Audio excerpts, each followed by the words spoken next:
पृथ्वी आज से तकरीबन 450 करोड़ साल पहले बनी थी, यानी इसका निर्माण, इसका फॉर्मेशन आज से 4.5 बिलियन ईयर्स एगो यानी 450 करोड़ साल पहले हुआ था। और पृथ्वी की घूमने की स्पीड, अपनी एक्सिस, अपनी दूरी पर घूमने की स्पीड जिससे दिन रात होते हैं, वो कम हो रही है।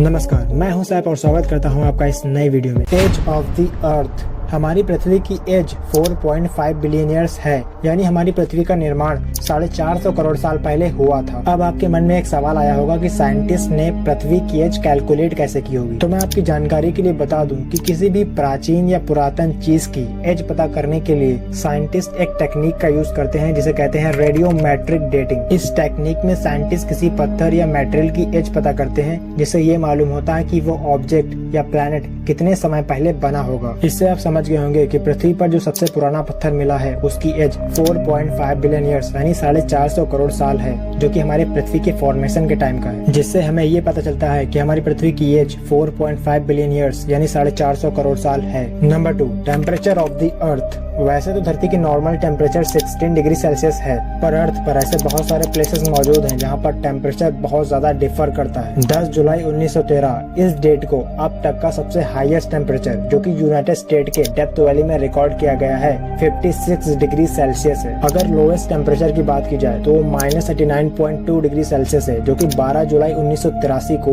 वोस्टक स्टेशन रशिया में रिकॉर्ड किया गया था। Number 3, is earth the centre of the universe. पहले के साइंटिस्ट ये समझते थे कि अर्थ यूनिवर्स का सेंटर है और सभी प्लैनेट्स यानी ग्रह और सूरज पृथ्वी का चक्कर लगाते हैं। इस मॉडल को कहते हैं जियोसेंट्रिक मॉडल। और फिर ये बंदा आया निकोलस कोपरनिकस। इस बंदे ने हेलियोसेंट्रिक मॉडल को प्रेजेंट किया, जो ये बताता है कि सन और सारे प्लैनेट्स अर्थ के चारों ओर नहीं घूमते, बल्कि अर्थ और सारे प्लैनेट्स सन के चारों ओर ऑर्बिट करते हैं, उसका चक्कर लगाते हैं। Number 4, the rotation speed of the earth is gradually slowing down. Yes, आपने बिल्कुल सही सुना। अर्थ की रोटेशन स्पीड धीरे धीरे कम होती जा रही है। अगर हम डी एक्सीलरेशन ग्रेड की बात करें तो ये 17 मिलीसेकंड पर 100 ईयर की है। पर पृथ्वी की स्पीड कम क्यों हो रही है? दरअसल हमारा मून, चांद पृथ्वी से पर ईयर 3.78 सेंटीमीटर दूर होता जा रहा है, इसलिए धरती की रोटेशन स्लो होती जा रही है। मून जितना धरती से दूर जाएगा, धरती की रोटेशन कम होती जाएगी। 3.78 सेंटीमीटर पर ईयर, जो कि सुनने में ज्यादा नहीं लग रहा होगा, लेकिन मैं आपको बताता हूँ कि ये इतना अमेजिंग क्यों है। कुछ 454 करोड़ साल पहले जब चांद नया नया बना था,